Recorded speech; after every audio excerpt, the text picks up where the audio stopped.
Hi there. Thank you very much for playing The Beginner's Guide. My name is Davey Wreden. I wrote The Stanley Parable, and while that game tells a pretty absurd story, today I'm going to tell you about a series of events that happened between 2008 and 2011. We're going to look at the games made by a friend of mine named Coda. Now, these games mean a lot to me. I met Coda in early 2009 at a time when I was really struggling with some personal stuff, and his work pointed me in a very powerful direction. I found it to be a good reference point for the kinds of creative works that I wanted to make.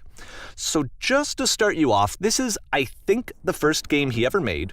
It's a level for Counter-Strike. You can walk around here, by the way. And mostly it's just Coda learning the basics of building a 3D environment. But what I like is that even though he starts from the simple aesthetic of a desert town, he then scatters these colorful abstract blobs and impossible floating crates around the level. And of course, it destroys the illusion that this actually is a desert town, and instead this level becomes a kind of calling card from its creator. It's like a reminder that this video game was constructed by a real person. And it kind of makes you wonder, what was going through his head as he was building this? This is what I like about all of Coda's games.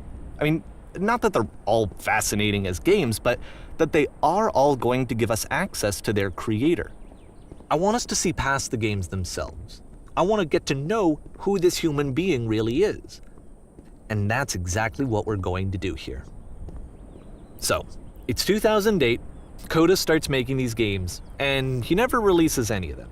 He doesn't put them onto the internet, he just makes them and then immediately abandons them, and they sit on his computer forever.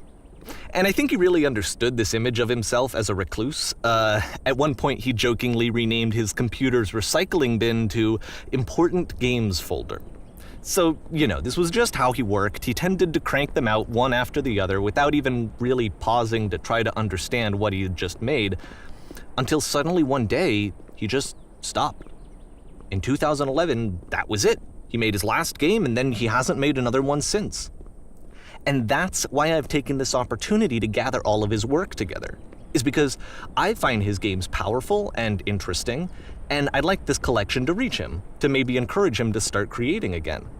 And if the people like you who play this also happen to find his work interesting, then I'm sure it'll just send that much stronger of a message of encouragement to Coda. So thanks for joining me on this. If you have a particular interpretation that I haven't mentioned here, or if you just need to get in touch, you can email me at daveywreden@gmail.com. Okay, that's about it for introduction. Let's take a look at Coda's first proper game. As each game is loading, I'll show you the date that it was completed. This first one was made in November 2008.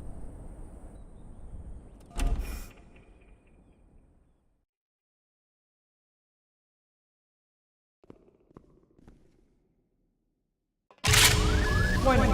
Whisper machine active. Shift to structure imminent.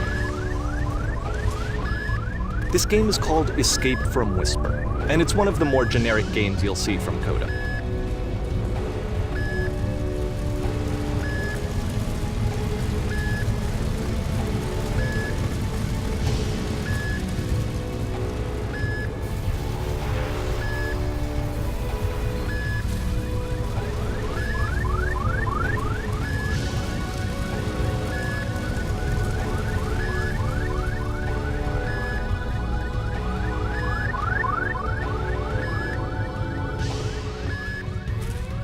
Security call breached. Hostile alien life forms inbound. It kinda looks like this game was abandoned mid-development. For instance, you have this gun, which you'd think would indicate that there are supposed to be monsters or enemies somewhere, but then clearly there are no enemies anywhere. You can't even reload the gun when you run out of bullets. But ultimately we don't really know. Maybe Coda thought that actually it was complete the way that it is. And I think that we should talk about his games for what they are, rather than for what they're not. Enemy force neutralized. Begin ship evacuation.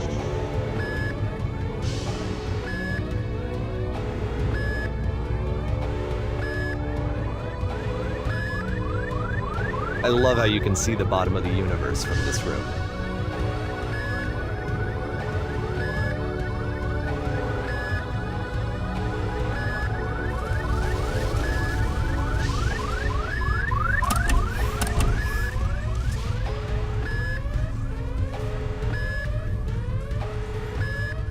Apparently, this space station has a labyrinth on it. Sure, I don't know. There's really no reason for it that I've ever been able to discern, so in the interest of time, I'm just gonna skip you on past it.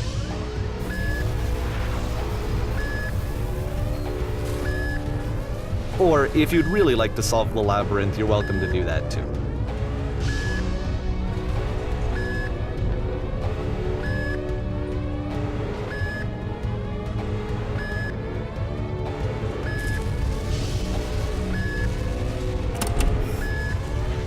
Okay, this is the part that's interesting. The game has this narrative about the Whisper Machine and how it has to be turned off, and then you get to the engine room. Hey, you there, in the engine room. You could save us all. That beam is powering the Whisper Machine. We could disrupt it by introducing a great enough heat signature. If your body could stop the beam. It's so much to ask, but for all of our lives, would you do it? Could you give yourself?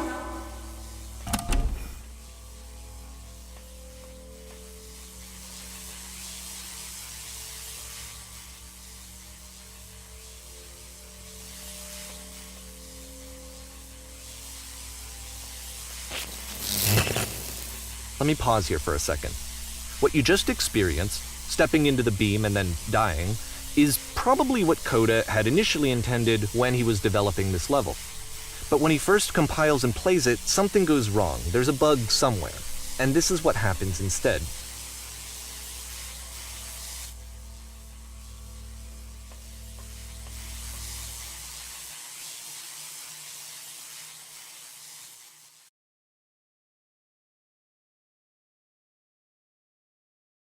The beam causes you to start floating. And this is an important moment for him. Because yes, this is technically a glitch, but Coda identifies something human about it, like how small it makes you feel in the face of this larger chaotic system. Or this floating could be the afterlife, a peaceful place, juxtaposed against all of the hysteria that you've just had to traverse. I don't even know. I have no idea what he was thinking, but what's clear is that after making this, something lodges itself in his brain. He wants to do more of these really weird and experimental designs. So he stops work on this and moves on to a stream of tiny little games that go in all sorts of directions. Let's go ahead and take a look at the first game he made after leaving this one behind.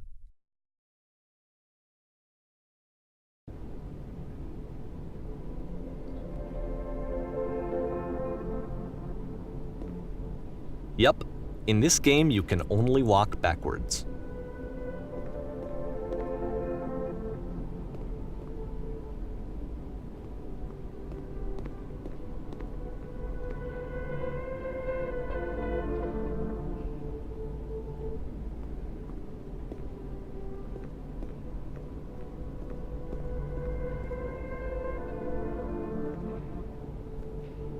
So it's a short and relatively minimalist experiment combining motion and narrative.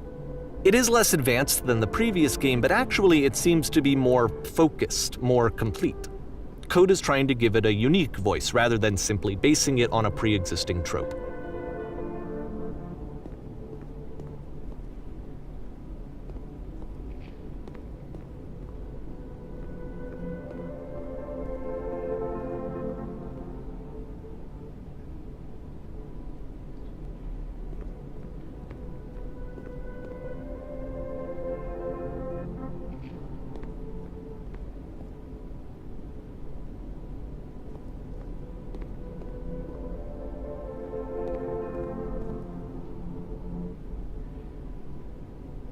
It's a short little thought, it says what it wants to say, and then it ends.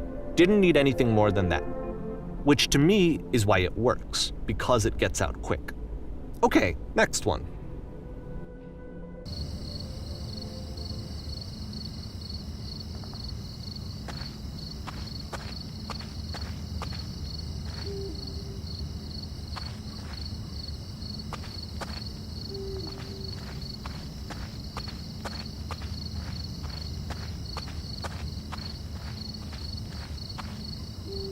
And that's it.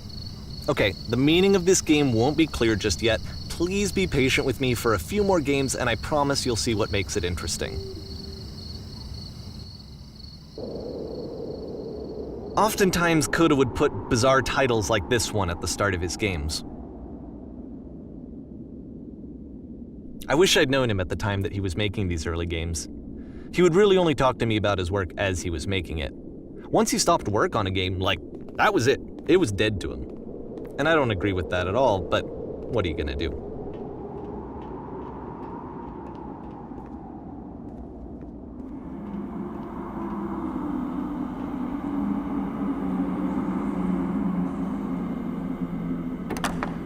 Once you've been slowed to an absolute crawl, the door at the top of the stairs opens. So why, if Coda's not showing these games to anyone, why bother opening the door at all? Well, to show you, I'm modifying the game here so that when you press enter, it'll bring you back up to full speed so you can enter the door for yourself.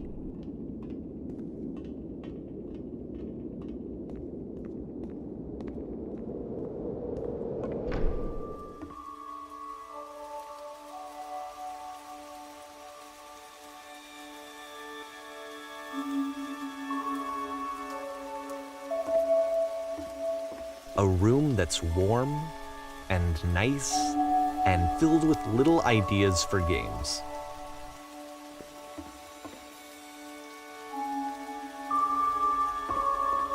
Coda would often tell me that he didn't mind if people thought of him as cold or distant. He said that he knew that he was actually a vibrant and compassionate person, but that it takes time to really see that. It can be a very slow climb to get there.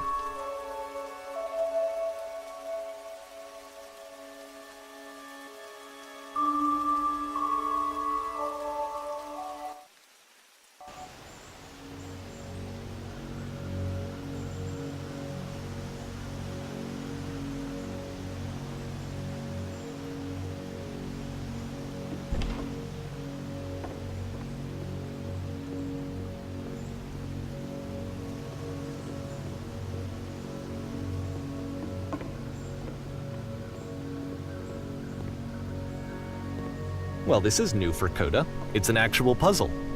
Go ahead and see if you can solve it.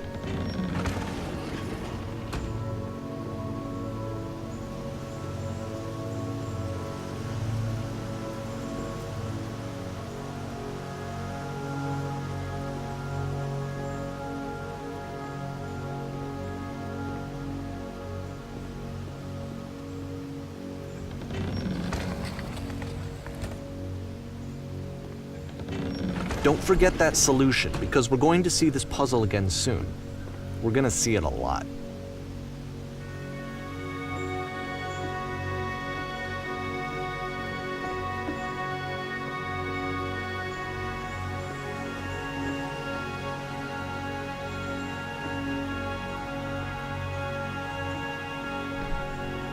So that seems to be it, right? You walk down a corridor, you solve the puzzle, you get to the end. Simple enough. Alright, now I'm going to modify the game again so that when you press enter, it'll remove all of the walls from this room.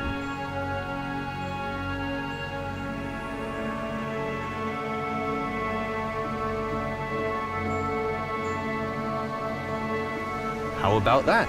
There was more to it than we had any way of knowing. I actually find it funny that this game comes after the Stairs game, since they essentially convey the opposite idea. So, in the Stairs game, a dull exterior concealed a rich interior. And then, in this level, a dull interior hides this fantastic outer world. Either way, I think that the point is the same, is that most of the time you don't get to know what you're missing, or even that you're missing anything. That's not your role as a player. So if your role here is not to understand, then what is it?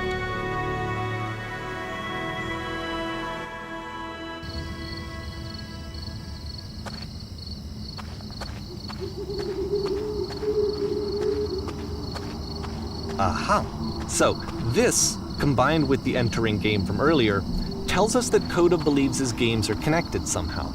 It could even be that the Stairs game and the puzzle game are literally connected in between this and the entering game. There's a bigger picture that all of his games are meant to play a role in, some larger meaning that we won't be able to grasp until we've seen all of them. And once we have, we can step back and start to understand what exactly that bigger picture is.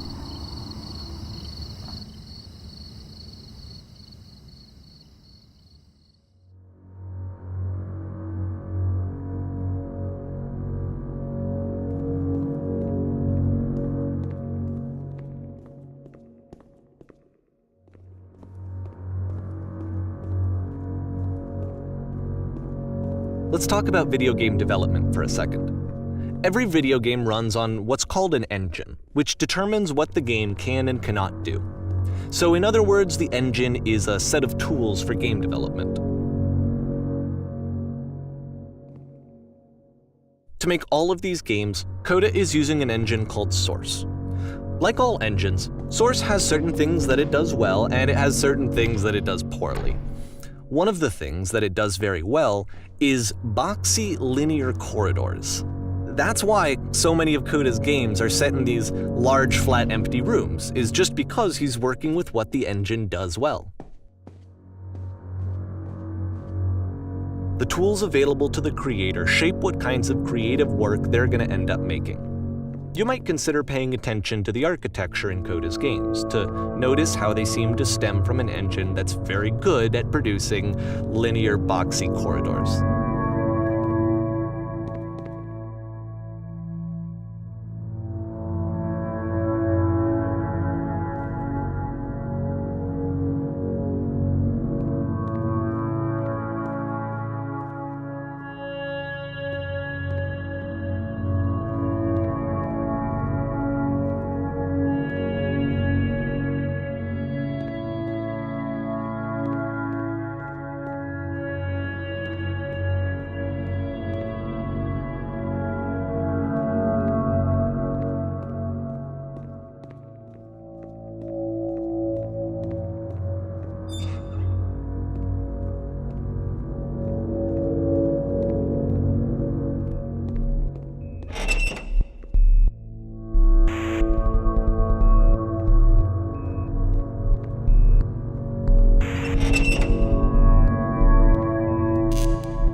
This prison, funny enough, in Coda's original design, the doors stayed shut for a full hour before letting you go. If you don't mind, I think we're gonna skip that. This is something that he and I used to argue about a lot. You know, whether a game ought to actually be playable, whether it means anything if no one can get through it.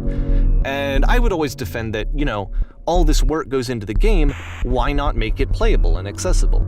And so we just got into heated arguments over it, and there was one time that after one of these conversations, he went home, and a day or two later, he sent me a zip file entitled Playable Games that was full of hundreds of individual games, each of which was just an empty box that you walked around in and nothing else. Believe me, I played every single one of those just to find out if there was like a gag hidden somewhere. There wasn't.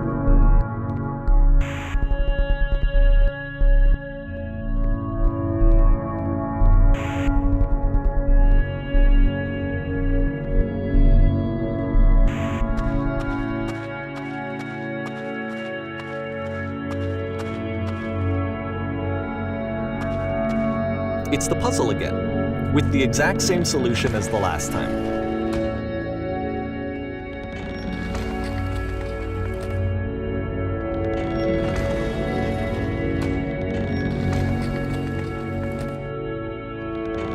There's still no clear indication of what makes this puzzle so special that Coda is going to return to it over and over. But I promise I'll share with you my interpretation very shortly.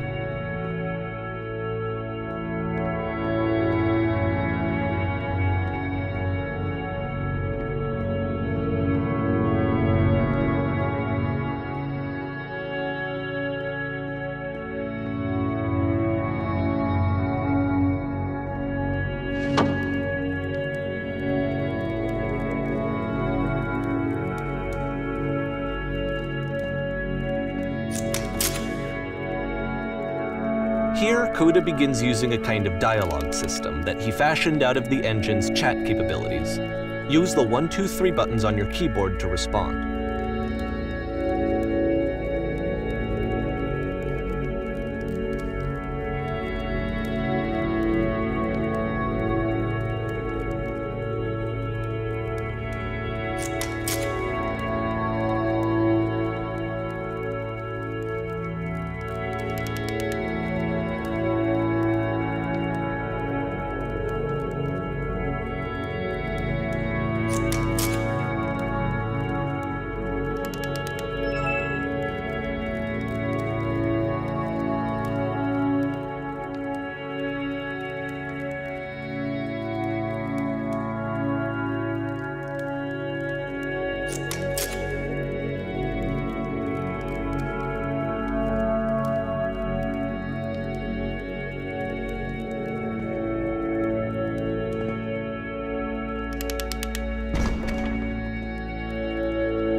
and so we make one last descent down to the final floor of the level.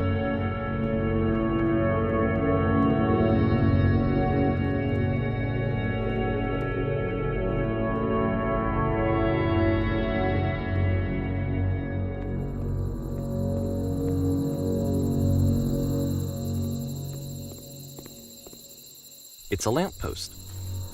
Okay, I can't tell you quite why, but for some reason Coda fixates on this lamppost. It's going to appear at the end of every single one of his games from here on out. I'll tell you what I think.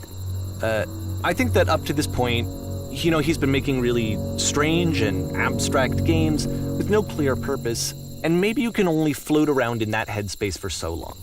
Because now he wants something to hold on to. He wants a reference point.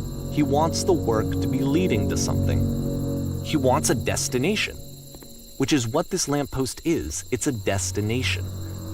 We're going to see it in the work as well. His games are just going to become a lot more cohesive, a lot more fully developed, with more of a clear idea behind them.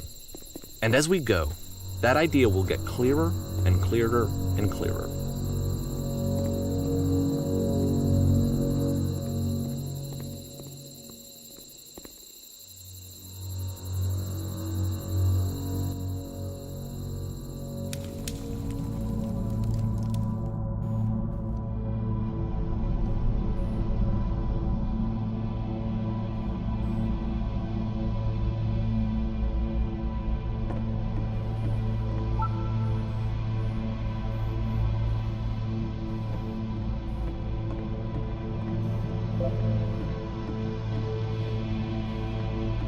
So first off, I'm sure you can deduce this, but this game is not connected to the internet.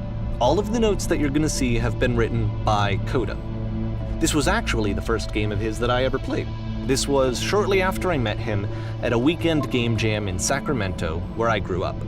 I saw him working on this very level, and it was just so different from anything that anyone else was doing. So right away I was like, I have to be friends with this person. In retrospect, I think I was probably a bit too pushy trying to get his attention. I was over-enthusiastic. But he was very gracious about it and very patient with me. And I cooled off eventually.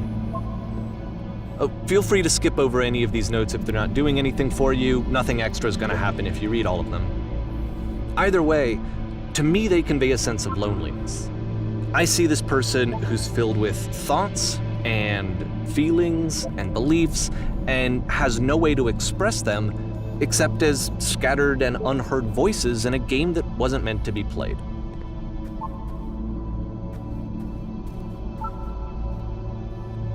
But it's ironic, isn't it, that in playing this game and seeing how alone Coda often felt, that we get to know him better and actually kind of connect with him. And I have to be honest with you, this idea is really seductive to me.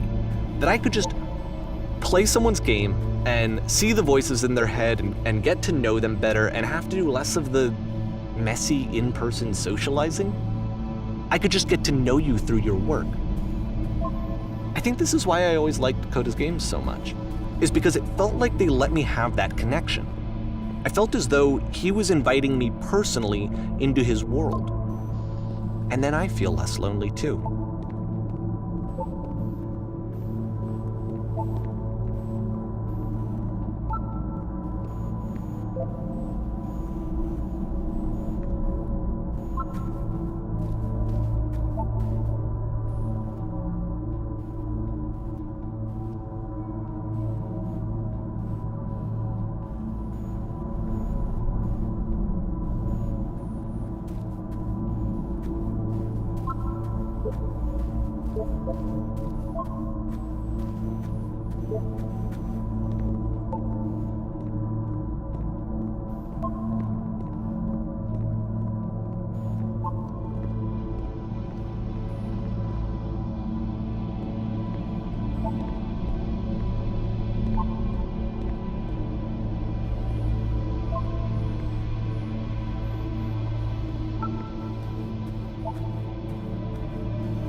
At the end of this level, we're going to see the puzzle again.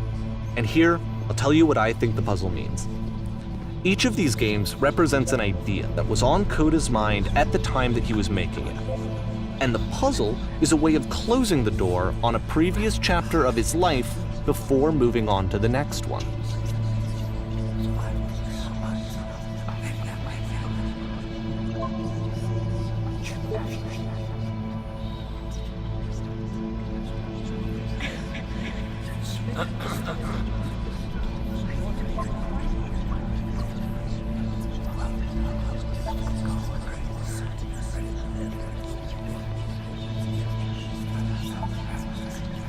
In each of his games, after exploring a theme that, he might find difficult, Kotick can then place this puzzle that he knows has a reliable solution, he understands exactly how it works, and so it gives him a simple mechanism for moving on.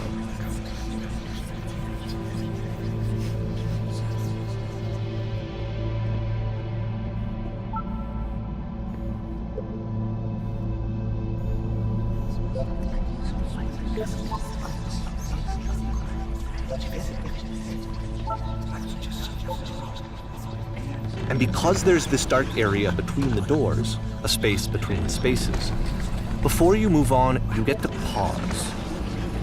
Just for a moment, a few seconds to reflect on and let go of the events that led you here. To step back and connect the pieces together. To grasp at that elusive bigger picture.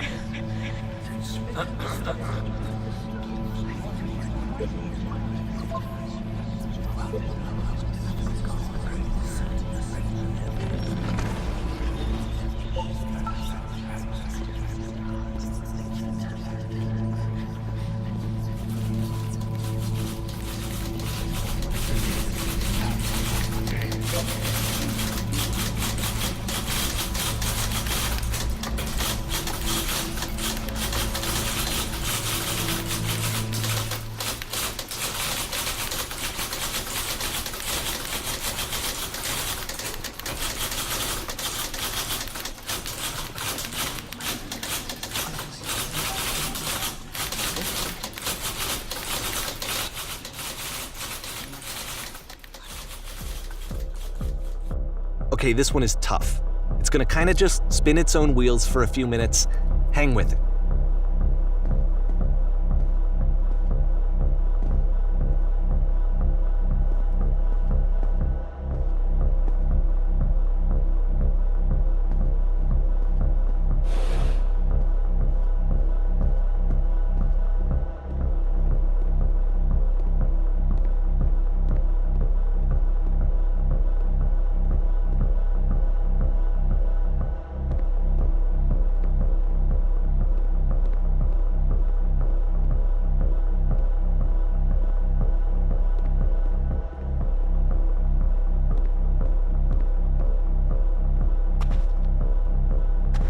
See, this is it.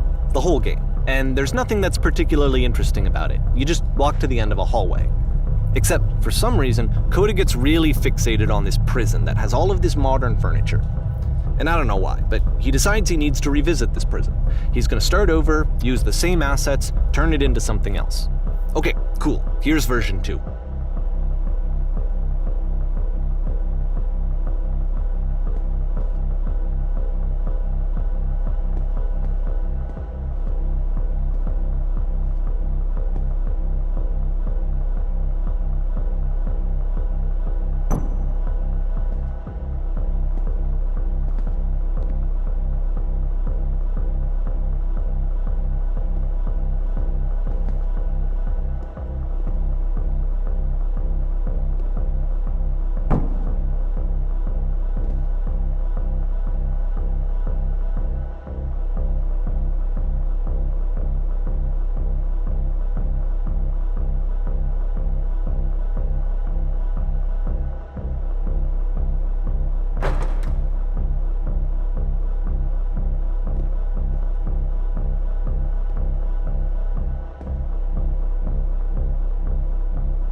There's a bit more to this one, but still it's not really communicating anything. It's kind of just weird for weirdness' sake.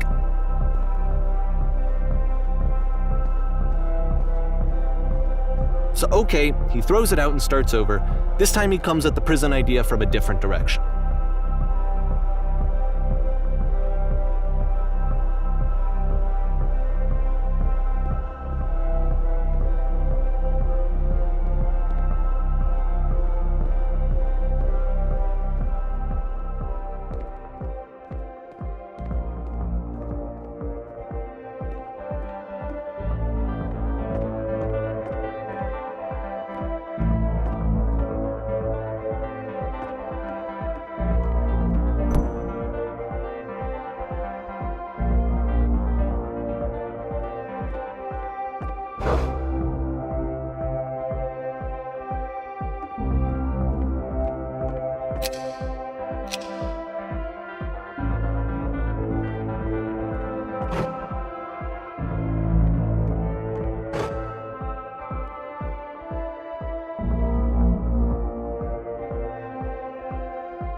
And of course, now the table is gone and you can't begin the chain of events to escape.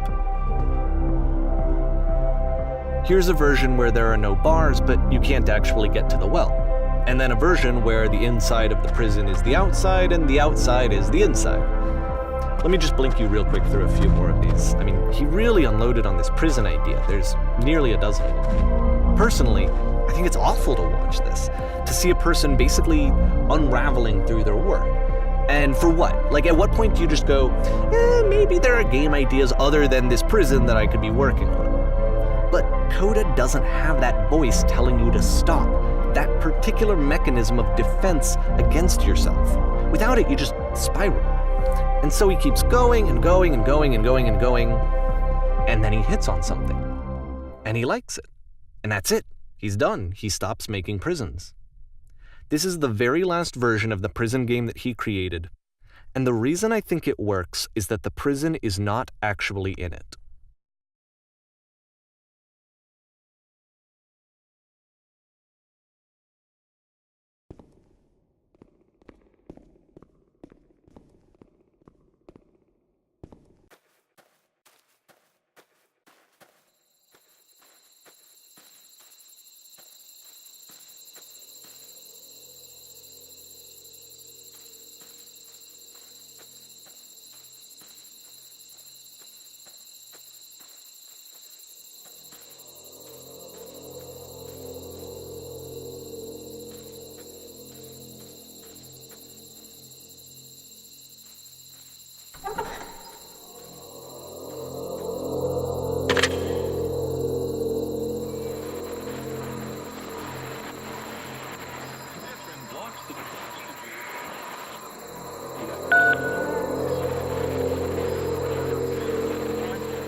It's a conversation.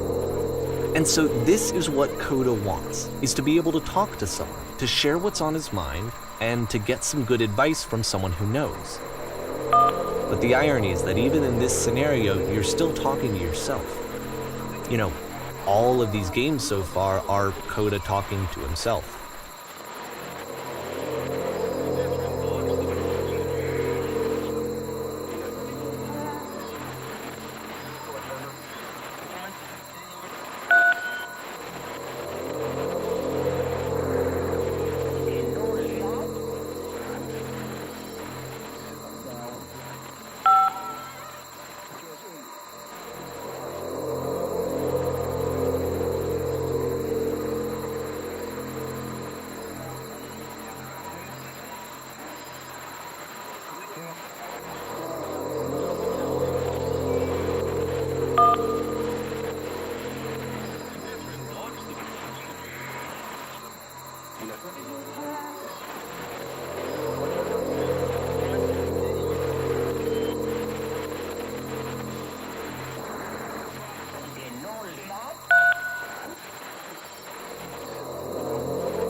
I can see why he considers this a fitting conclusion to the prison games.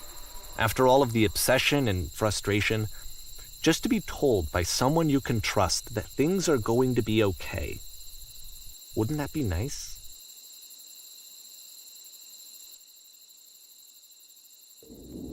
So what would it look like if Coda wanted to make a game about talking to someone other than himself?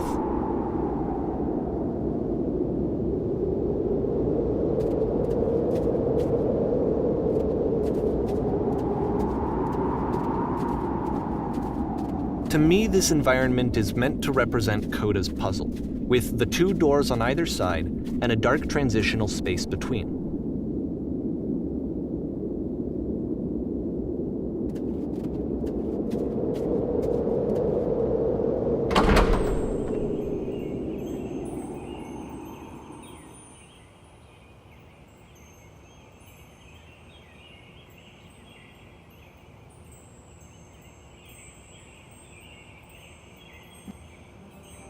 you'll notice that the quality of the art is a step up from previous games, including this new and improved chat system, which he started using from this point on. From here on out, he begins putting much more effort into the visual polish of his work, and this particular game took 2 months to create as a result.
After the intense set of prison games, this house cleaning level almost feels like cleansing.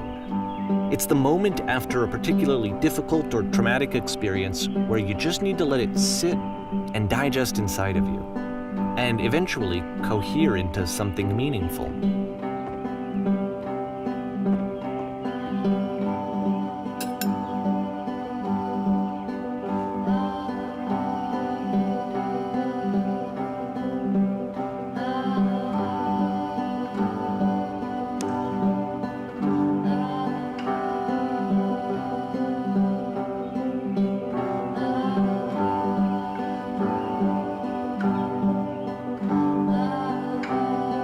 I know that Coda really liked this game.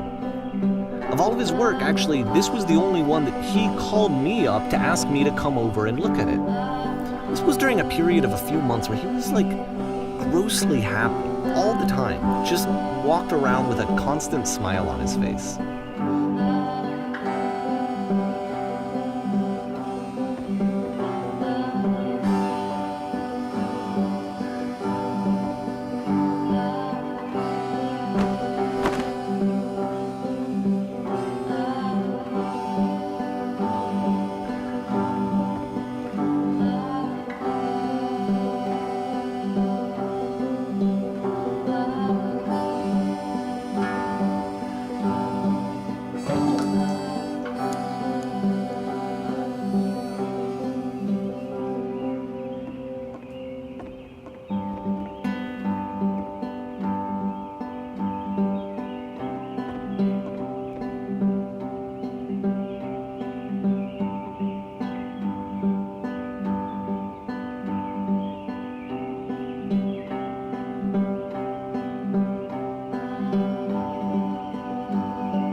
glad he made this. I'm glad he found some peace.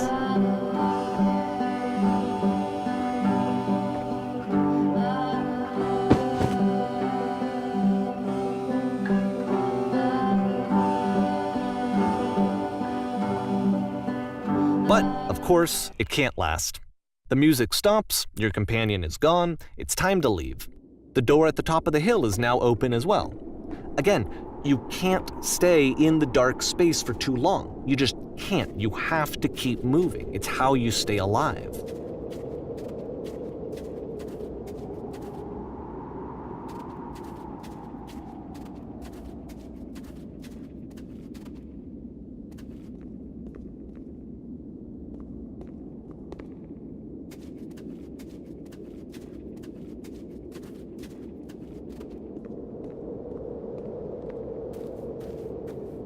Which is the whole point of the puzzle doors, right? That sooner or later you have to pick up and move. I really thought that was the point of it.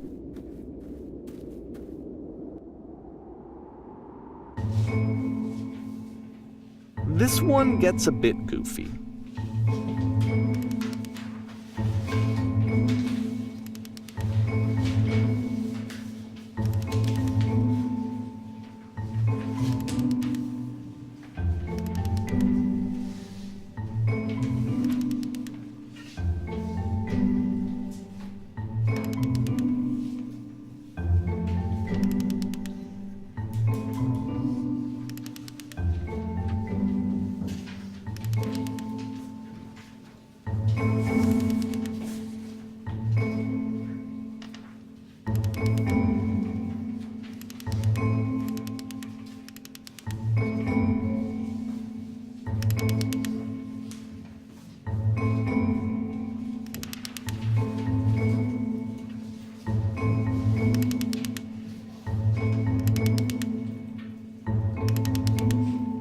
About halfway through the game, the perspective shifts.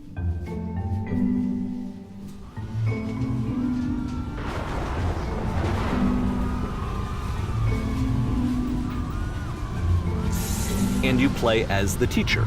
And suddenly, you discover that your teacher is just as bigoted and afraid as you are. Oh, and also you can move around the classroom now.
Fell pretty hard for this one. I feel like it's one of the most relatable experiences that you can have. To assume that some other person is perfect and totally fulfilled in every way and completely miss all of the little flaws that make them painfully human.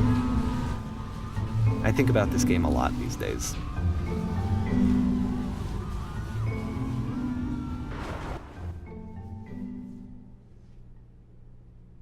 This one took a lot longer than all the others for Coda to make. It was 4 months between this and the last one.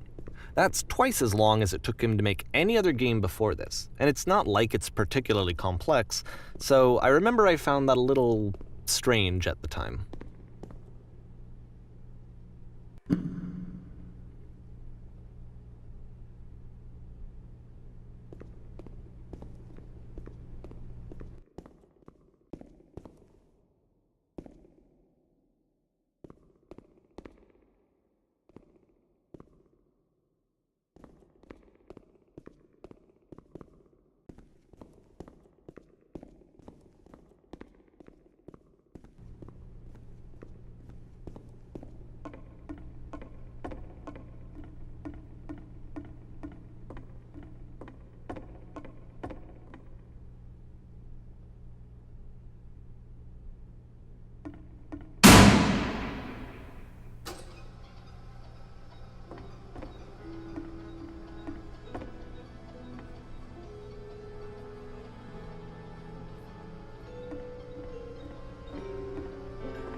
The game ends with this eerie premonition of what's going to happen next in Coda's life. The solution to social anxiety, to fears of having to perform and having to chase success, the answer for Coda is to withdraw, to hide himself away. Which is what leads to scenarios like the stairs that slowed you down several games ago, where it just becomes harder and harder to access Coda's inner landscape because he keeps retreating. He just keeps backing away from possible connections to anyone other than himself. And to be honest, I didn't consider it very healthy when I first played this game. You know, it looked to me like he was trying to justify the idea of just disconnecting yourself from the world. And that wasn't what I wanted for him or for his games. Because I feel like a lot of his games are inviting me to connect with this person, to bring him closer. But what can you do? After this, Coda went off and took another 5 months to make a new game.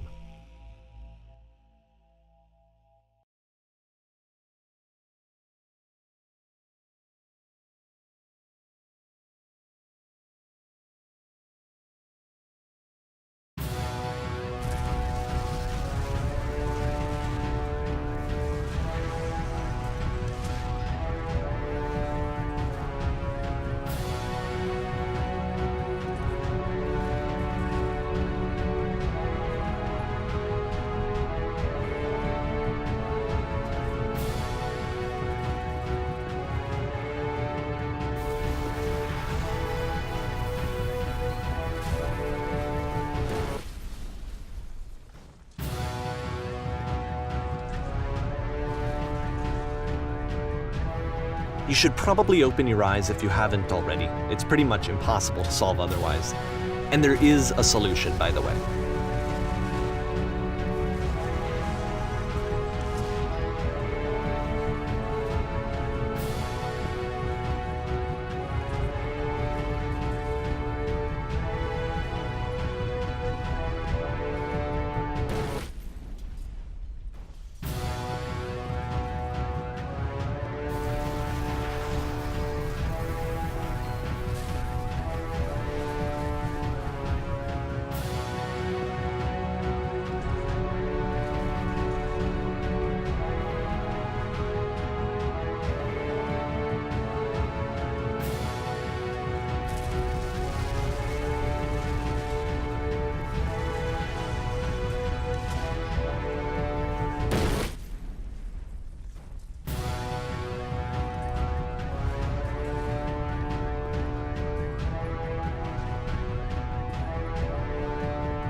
Alright, let me explain how you're supposed to do this. On either side of the room are elevators, which go up to an upper level. You have to go up, walk over to the person who's standing there, and then select dialogue option number 2.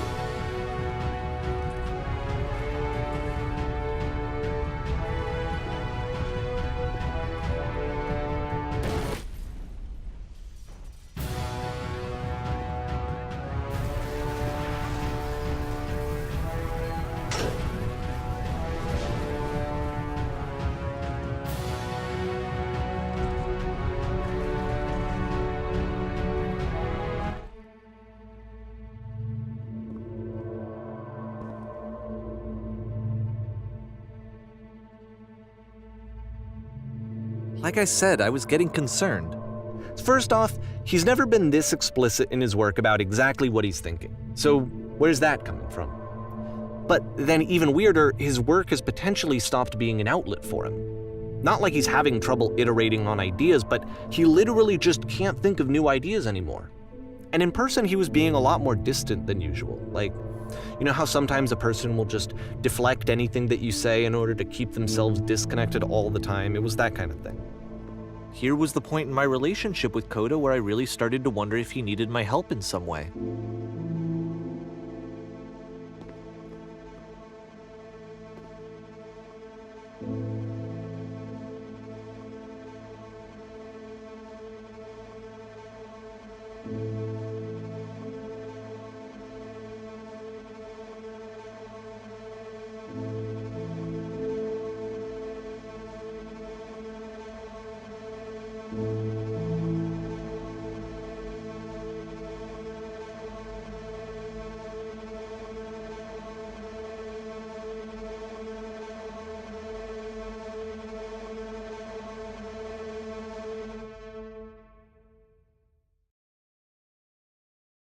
His games are going to get more desperate from here on out.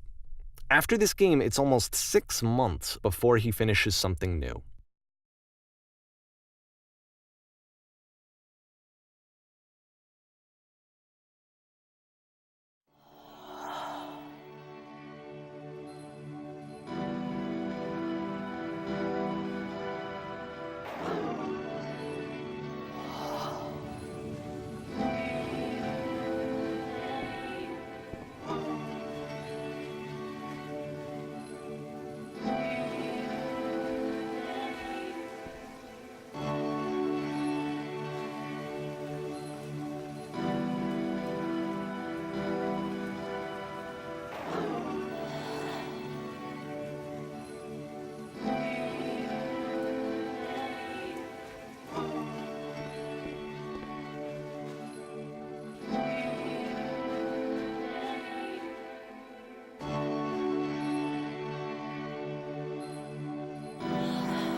If the last game featured Coda talking explicitly about his creative frustrations, this one turns it up to 11. Now, put yourself in my shoes playing this. Here's a friend whose work is exhibiting signs of struggle, frustration, anxiety, depression, even. And yet, still, he keeps making games. He keeps throwing himself into the grinder even when he clearly doesn't have the energy for it anymore. Why? What is it for?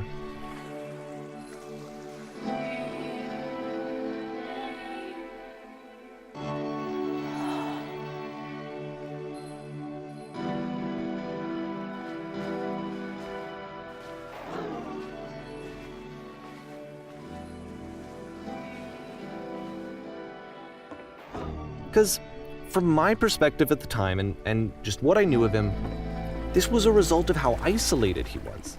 He was in his own little bubble, just sitting at his computer all day, not really showing these games to anyone, not releasing them onto the internet, and so he didn't have anyone outside of himself to connect with. He had no outlet to ground himself on.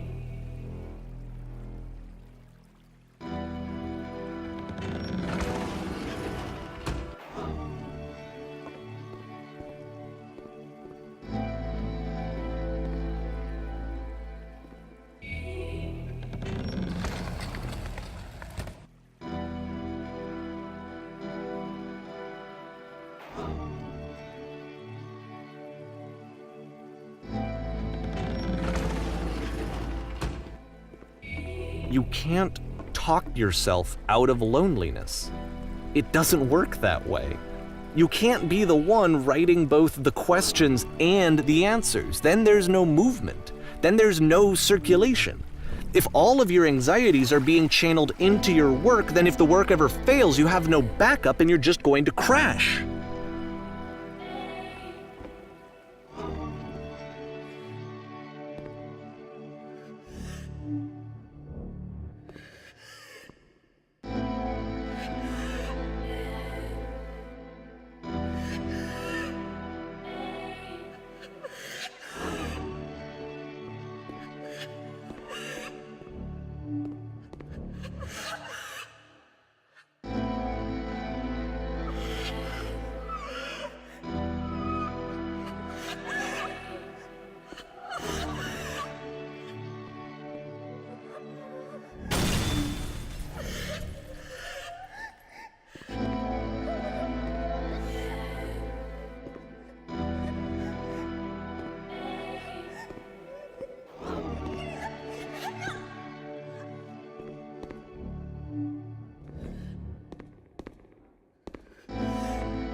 Seeing this game at the time that he made it, it looked really unhealthy to me.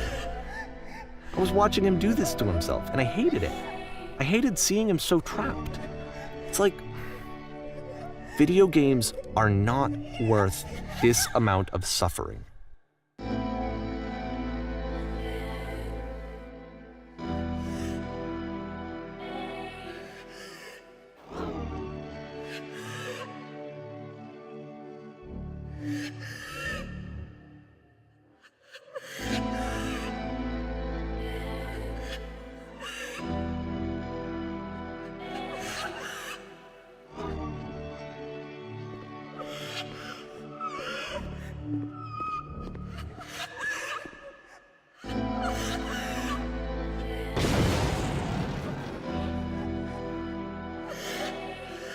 This is someone I really cared about. And I used to get so much joy out of seeing him create. For him to suddenly become angry and frustrated like this, it was the worst thing for me.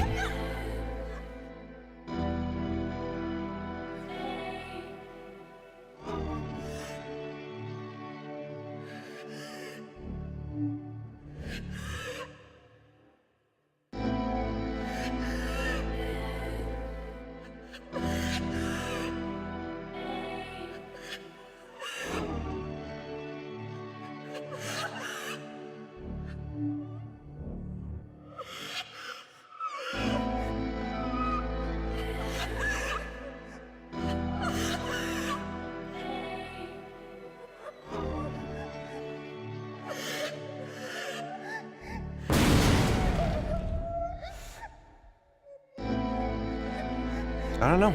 This is what I felt at the time. I don't know how else to explain it.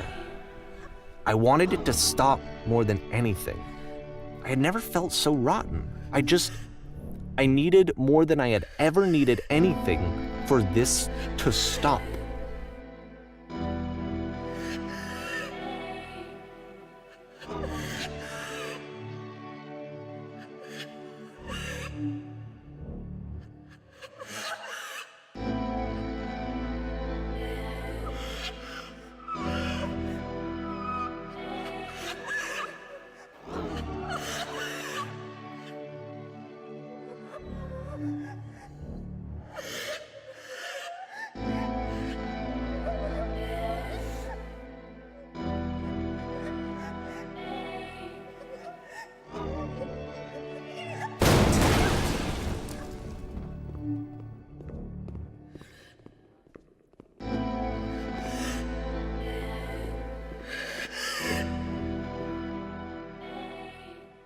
But it didn't stop.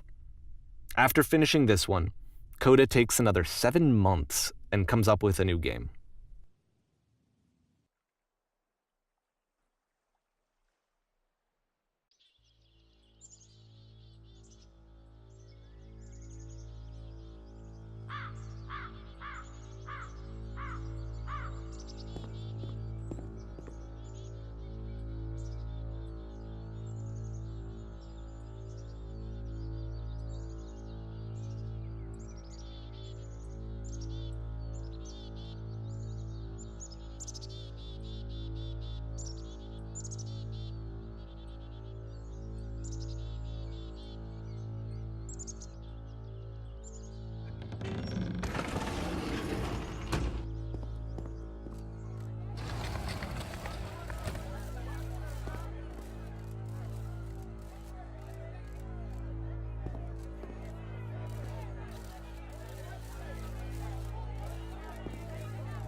And of course, it's the machine.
Remember, you can click to fire the gun.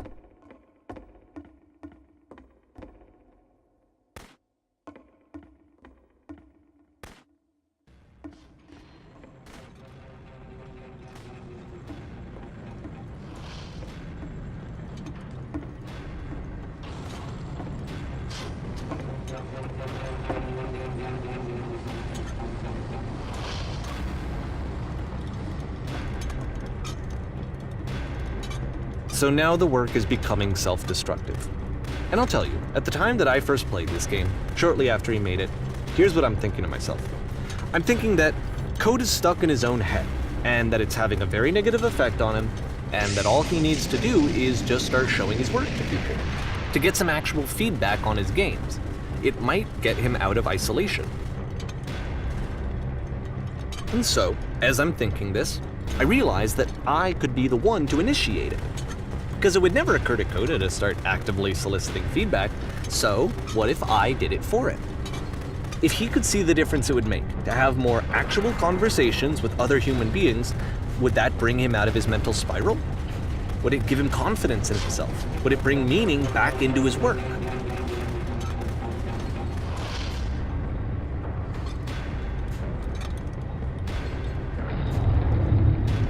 So I started showing Coda's work to people. I took this one, and the islands which you just played, the theater, the notes, the house cleaning game, and some of the prison escape games. I brought them to people that I knew and trusted. I asked their opinions. And the great part is that they really loved his games. You know, the point of it all was just to give him some external reference point, but they genuinely loved his work. There was nothing for him to be afraid of.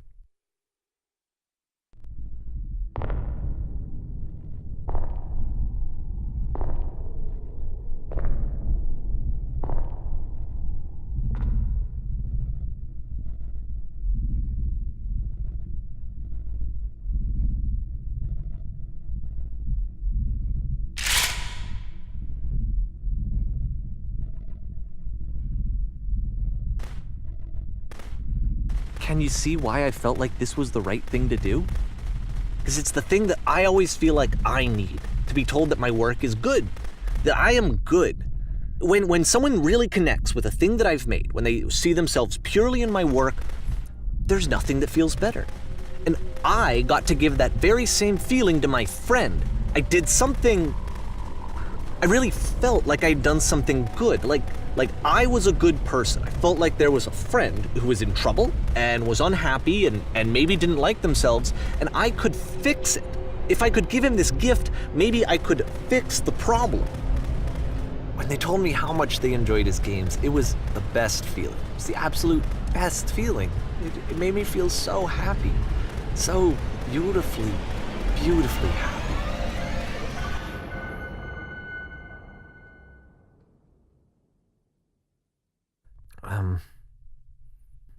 So anyway, Coda finishes this game, and then really he just kind of takes off for a while.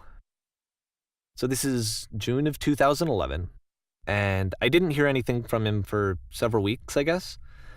And so out of nowhere, one day I get an email, and it's got a private link to a new game of Coda's. This one is called The Tower, and to my knowledge, it's the last game that Coda ever made. So let's take a look.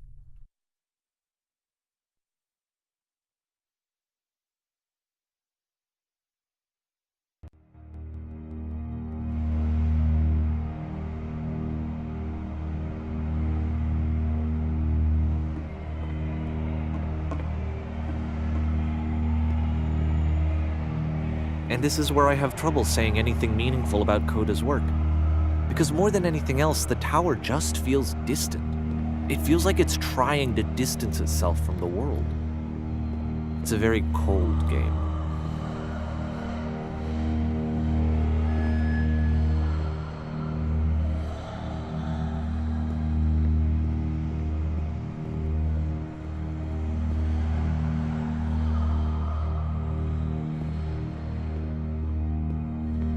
This room actually has a maze in it. Except that all the walls of the maze are invisible. And then every time you touch one of the walls, there's this awful flashing and noise, so the experience is really miserable. The game goes beyond not being meant to be played, it actually seems to despise the player for trying to play it at all. But I do want to show you the rest of the levels, so when you're ready to continue, press enter and I'll put a bridge over the maze.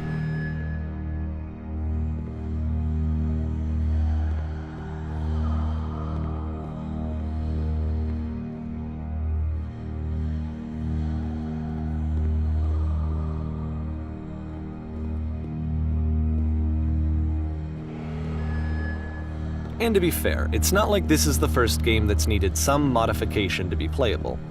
Like the house cleaning game. You know, that one used to actually loop the cleaning chores and you just cleaned a house forever. I had to cut it off so that you could exit the house and the game would actually end. But that game had an idea that it was actually trying to communicate. What's the deeper idea behind the invisible maze? The only way past this challenge is to randomly guess the 6-digit code. Like the invisible maze, it's frustrating to me, because it's the opposite of everything else that Coda has made. It doesn't encourage thought or engagement. It doesn't ask anything of me, except a lot of my time. If I could have reached him during this time, then maybe I could have asked him, but I couldn't. I still don't really understand why this is here. I'll put the code on the ground for you here, though, so that we can move on.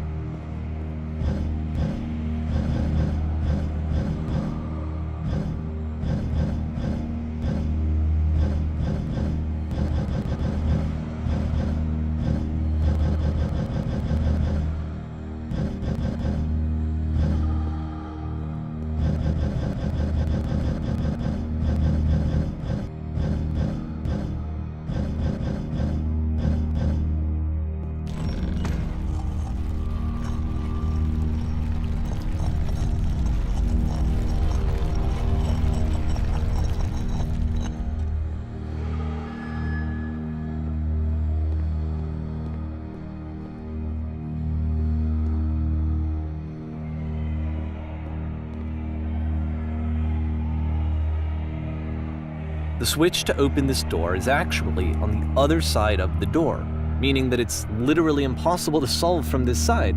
So even if you somehow brute forced your way through the first 2 challenges and you got to this point, there's actually just no way to progress. And it's scary for me, the idea of Coda cutting himself off entirely, just saying, you know, that's it, that's the end of the conversation, not giving me any way to fix the problem. I feel like a failure, I guess, when I can't fix the problem. But I can open this door for you, so let me do that.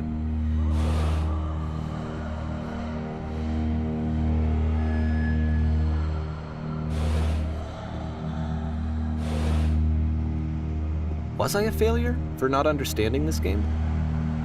I mean, I don't know why I would be. It's not like everything needs to have a solution, but I feel it somehow.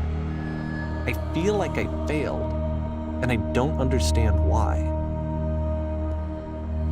I remember, it's June of 2011, I'm playing this for the very first time, and as I'm playing, I'm thinking to myself, I don't know this person. I have no idea who this person is. It wasn't the guy I knew, it wasn't my friend. I had come to so many conclusions from looking at all of his work up to this point, and then suddenly none of them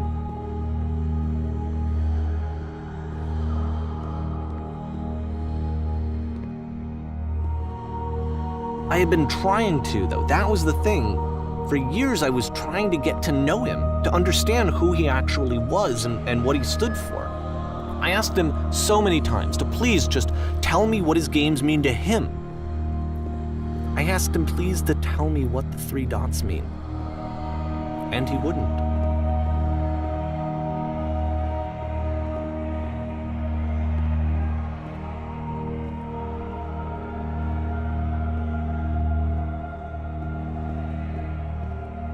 I just felt so strongly that if I could have connected with him, that if I could have somehow made his work my own, that I would finally be once and for all happy.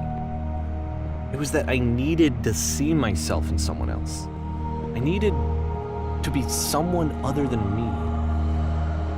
But he stopped and left. And and it felt somehow like I had failed.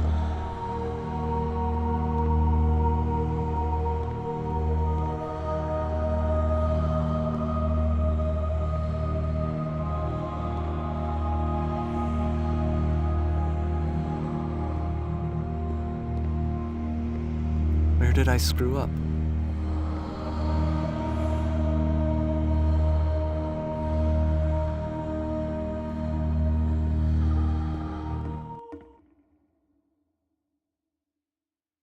I'm the reason that you stopped making games, aren't I? It's because of what I did. I poisoned it for you.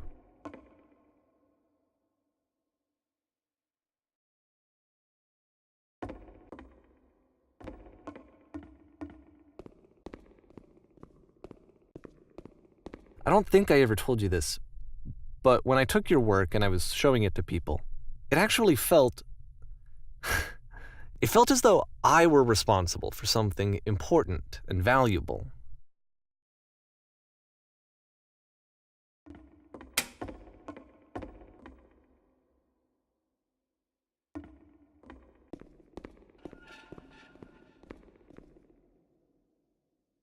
And the people who played them, they treated me like I was important. They really listened and cared about what I had to say. Even though I was showing your work, I felt good about myself. Finally, for a moment, while I had that, I liked myself.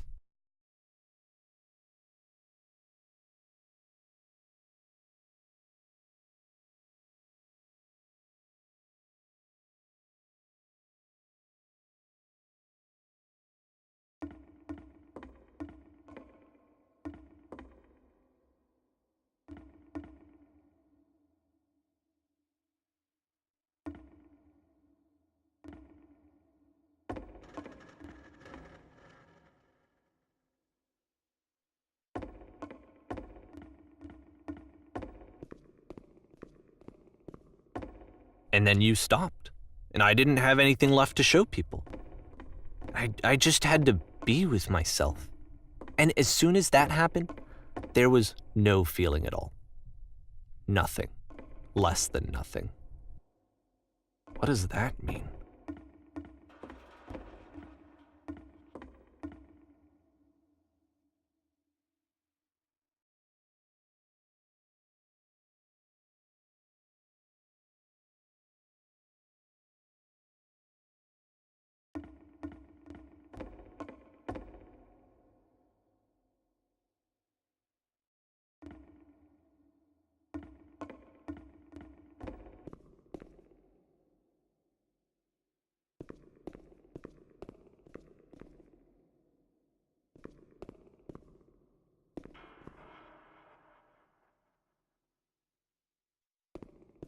I'm afraid that I did something really stupid because I don't like myself.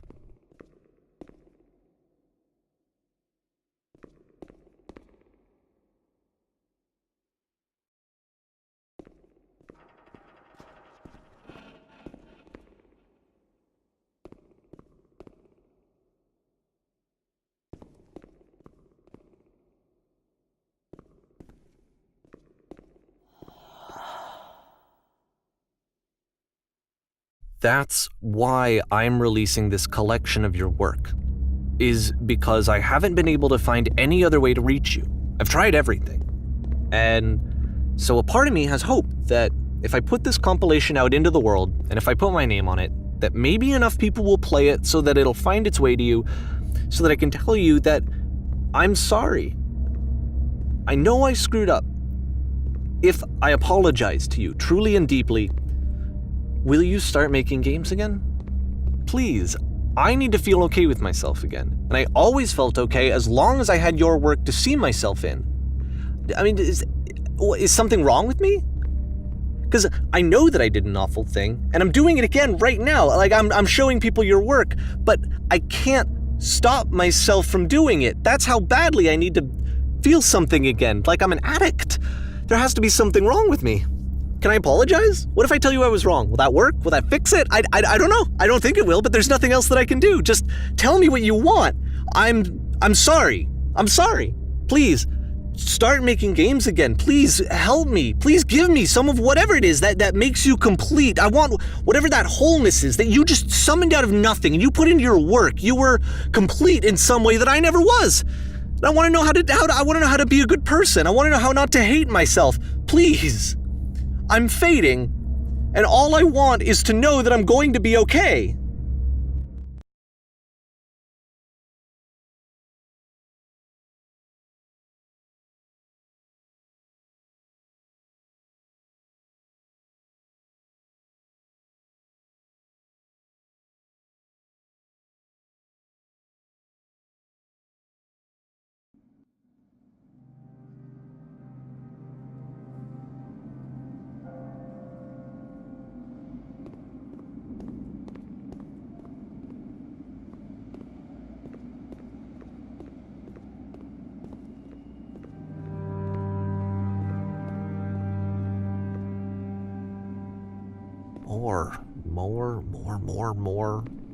More love, more praise, more people telling me that I'm good.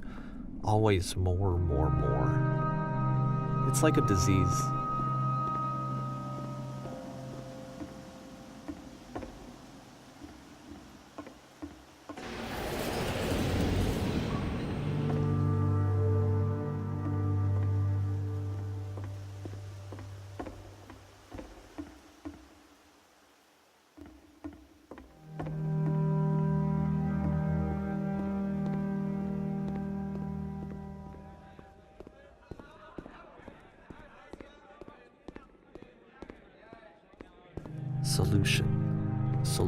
Solution.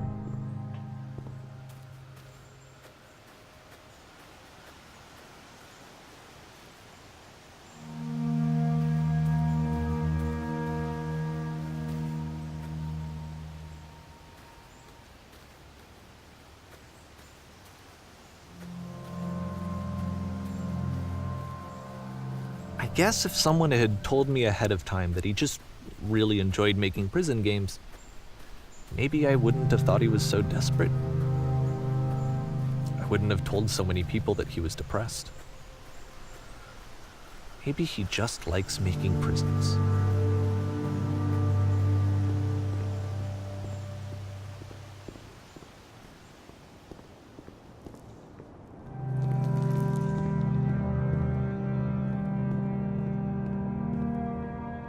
Even now, the disease is telling me to stop.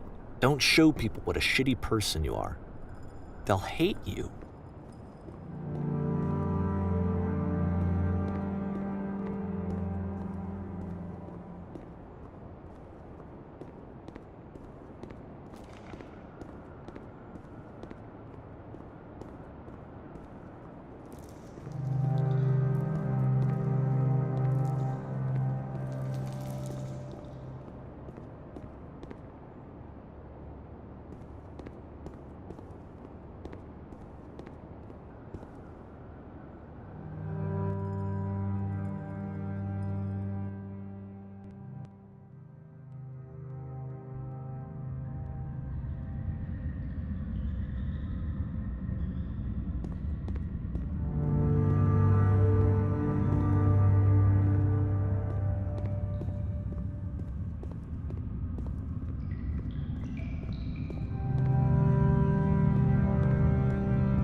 If I knew that my life depended on finding something to be driven by other than validation, what would that even be?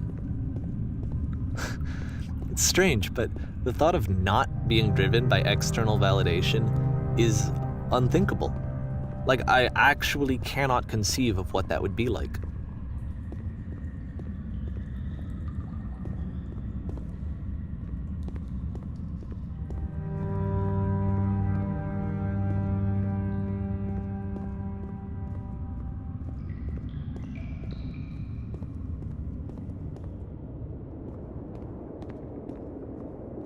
What now?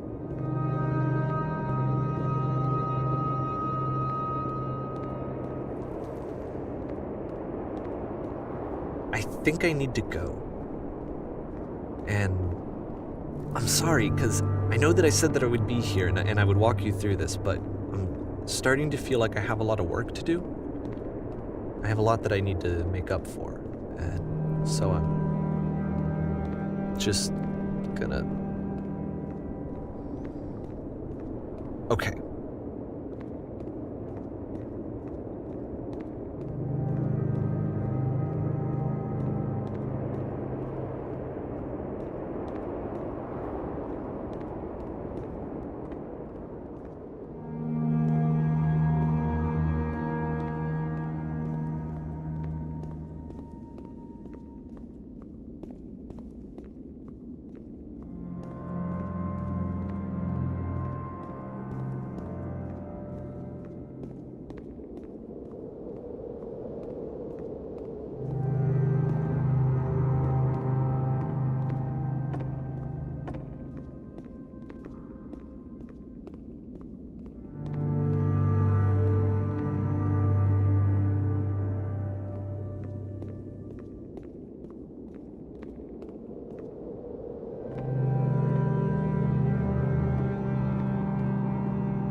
Turn